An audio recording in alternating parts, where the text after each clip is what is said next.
भत्ता कार्ड और आवास घर वंचित असहाय वृद्ध दंपति केबे पहुंचब सरकारी सहायता। कलाहांडी जिला धुआमूल रामपुर ब्लॉक अंतर्गत पाड़ेपथर पंचायत मुंडीघाटी ग्रामर दुरेश बदर पड़ारे बसवास करुथिबा असहाय वृद्ध दंपति डमु गौड़ 69 वर्ष और रेपति गौड़ 74 वर्ष आज पर्यंत सरकारी भत्ता कार्ड एवं आवास योजनार घर पाई नथिबा घटना अंचलवासी मध्य चिंता और चर्चार विषय पाल्टी। स्थानीय लोकों कहवा अनुसार वृद्ध दंपति दीर्घ दिन धरी अत्यंत दयनीय परिस्थिति जीवन बिताउछन्ति। बयसर अपराह्न पहुंची सरकार कल्याणमूलक योजनार मौलिक सुविधार वंचित रहिबा अत्यंत दुखद बोली ग्रामवासी मत प्रकाश करिसेंति। ग्रामवासी कहवा अनुसार उभय वृद्ध दंपति प्रकृत हिताधिकारी होइथिले मध्य एपर्यंत भत्ता कार्ड और आवास योजना लाभ पाई नाहांती। फळे सेमानंक दैनंदिन जीवन अत्यंत कष्टसाध्य होई पड़िछि। वृद्ध अवस्था मुंड गुंजिबाकू एक सुरक्षित घर और सरकारी सहायता सेमानंक पई निहाती आवश्यक बोली स्थानीय लोकमाने कहिछन्ति। घटना को गुरुत्व सह नहीं पाड़ेपदर पंचायत सरपंच पंचायत निर्वाही अधिकारी पीईओ एवं थुआमूल रामपुर ब्लॉक प्रशासन शीघ्र स्थल परिदर्शन करी वृद्ध दंपति स्थितिर जांच करने सह सेमाने जदि योग्य हुअन्ति तेबे विलंब न करी भत्ता कार्ड और आवास योजनार घर प्रदान करने को स्थानीय जनसाधारण दाबी करिसेंति। हां बड़ भाई ए बापांकर आपन कोन लागबे ये मान मो ना हूँ सहदेव गौड़ मु पंचायत पाड़ेपदर जिला कलाहांडी तमल रामपुर ब्लॉक एवं मो ना सहदेव राउत बापा ना स्वर्गत मन गौड़ मु जड़े समाज काम करने मोर इच्छुक अटे। तेणु आम एरिया अनेक समस्या अच्छी माँ बापा मैंने भाता पाई पार ना और योग्यता बुढ़ा ये 100 माने 60 रु 100 हो गले बुढ़ा बुढ़ी भाता पाइबा योग्यता से आम ब्लॉक स्तर में बुढ़ा को नहीं वीडियो पर्यंत जाइए किंतु बहुत परिश्रम भी करी बुढ़ा मन बुढ़ा मैंने भाता पाइबा योग्यता आउ नथिबा गरीब इंदिरावास पाइबा योग्यता आमर एरिया समस्या अनेक अच्छी बुलवाई रास्ता घाट कादो हो जाए पाड़ेपदर खुआरपदर दुरेश पदर केते समस्या अच्छी सहित बापा माँ मैंने ये अवस्था अच्छा भाता पाई पार ना। तेणु ये समस्या गुड़ी को राजनीति नेतागण एवं आम पंचायत जो सरपंच अच्छा सहित आम पीओ महोदय पंचायत अच्छा सहित आम ब्लॉक लेवल रे वरिष्ठ कर्मचारी महोदय मैंने अच्छा। तेणु ये बुढ़ा मान जो समस्या अच्छी से हटाई मो एरियावासी जमी सुविधा पाइबे एरियावासी गाँव में उन्नति हे बापा माँ जो सुस्थ सबल किसी दिन बंचवा पर्यंत सरकार भाता पाई से माने पाई ना। तेणु निवेदन अनुरोध करुच्ची मोर नेतागण एवं ब्लॉक तमल रामपुर ब्लॉक महोदय मान को धन्यवाद एवं अनुरोध करुच्ची जमी समस्या को दूर करंतु।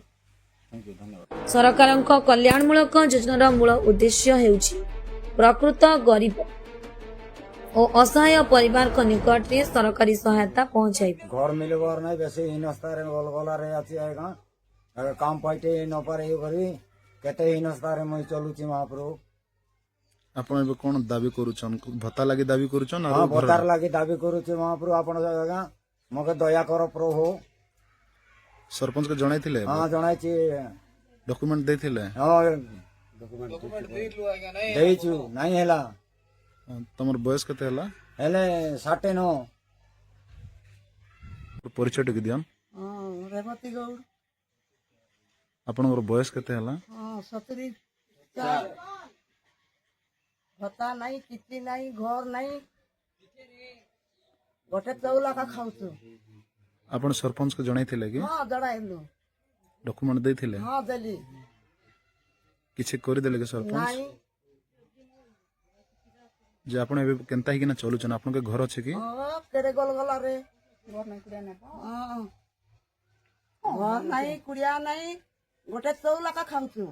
एबे आपण सरकार के एवं ब्लॉक प्रशासन के काना दाबी रखुछन घर मिलू भाता मिलू केनता कर चलबू हमें हम कोई भी बोला से जल्दी से जाई। आपण को नाटे कहबे रेवती गौड़ आ गया। आपण को बयस केते हला 74 एबे आपण कोन लागे एटा दाबी करूछन भत्ता लागे भत्ता लागी आया सरपंच के कहितले भत्ता लागे हां कहितलु डॉक्यूमेंट देलु सब देलु तुम आ गया सरकार योजना रो किछि घर गुरा पाइछ तमे नहीं आ गया नहीं पाला ହଁ ବାବା ଆପଣଙ୍କର ପରିଚୟ ଟିକେ ଦିଅନ୍। ମୁଇଁ ହେଲେ ମୋର ନା ଡମକୁ ଗୁଡ଼ାଏ ଗାଁ ମୋତେ ତ ପତା ମିଲବାର ନାହିଁ କି ଘର ମିଲବାର ନାହିଁ ଗାଁ ବେଶୀ ନସ୍ତାରେ ପଡ଼ିଛି ମହାପ୍ରଭୁ ଏ ବୁଢ଼ା ହେଇଗଲିବେ ବତା ମକା ମିଲବାର ନାହିଁ ଘର କ'ଣ ମିଲବାର ନାହିଁ। ଆପଣଙ୍କର ବୟସ କେତେ ହେଲା ବାବା? ମୋର ବୟସ ହେଲେ 69 ହେଇଛି ଆଜ୍ଞା। ଆପଣ ଘର କିଛି ପାଇଛ? ନାଇଁ ମହାପ୍ରଭୁ ଭତ୍ତା କାର୍ଡ ପାଇଛ? ନାଇଁ। ଭତ୍ତା ପାଇବା ଲାଗି ସରପଞ୍ଚକୁ ଜଣାଇଥିଲ କି? ହଁ ଜଣାଇଥିଲି ଆଜ୍ଞା। କିଛି ହଁ ଦେଇଥିଲି ତ କିଛି କରିଦେଲେ କି? କରି ନାଇଁ ଦେଇ ଆଜ୍ଞା। ଏବେ ଆପଣ କ'ଣ ଦାବି କରୁଛନ୍? ହେଲେ ଏ ଘର ଖଣ୍ଡେ ବତା ଖଣ୍ଡେ ମିଲୁ ମହାପ୍ରଭୁ ପ୍ରଭୁ ହଉ ତମର ଆଶ୍ରୟ ଭିତରେ ସୁବିଧା ହଉ ମରିଯିବୁ କି ବୁଢ଼ା ବୁଢ଼ୀ ଦେଖୁଛୁ କି ନାହିଁ। ହଁ ତେଣୁ ଡମୁ ଗୌଡ଼ ରେବତୀ ଗୌଡ଼ଙ୍କ ଘଟଣାକୁ ମାନବିକ ଦୃଷ୍ଟିକୋଣରୁ ବିଚାର କରି ସମ୍ପୃକ୍ତ ପ୍ରଶାସନ ଶୀଘ୍ର ପଦକ୍ଷେପ ନେବ ବୋଲି ଅଞ୍ଚଳବାସୀ ଆଶା ପ୍ରକାଶ କରିଛନ୍ତି।